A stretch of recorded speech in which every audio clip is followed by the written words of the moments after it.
سلام درنو لیدونکو ستړي مشئ.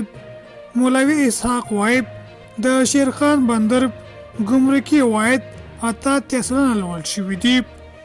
نور زیات ویډیو کې وګورئ، زموږ چینل سره سبسکرایب کړئ. په کندوز کې د شیرخان بندر ګمرک مسؤلین وایي د دغه سوداګریز بندر په عوایدو کې 88 سلنه زیاتوالی راغلی دی.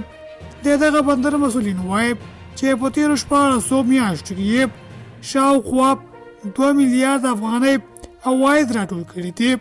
په کندوز کې د شیرخان بندر ګمرک مشر مولوي اسحاق وایي د سوداګرو لپاره اسانتیاوې له سوداګرو سره همکاري او له تاجکستان سره د اړیکو ښه کولو هغه لاملونه دي چې عاید یې زیات شوی دی.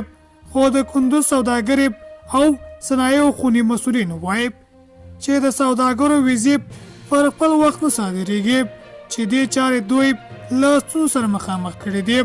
شیرخان بندر د هیواد په شمال کې یو له مهمو سوداګریزو بندرونو څخه دی چې افغانستان له تاجکستان سره نښلوي.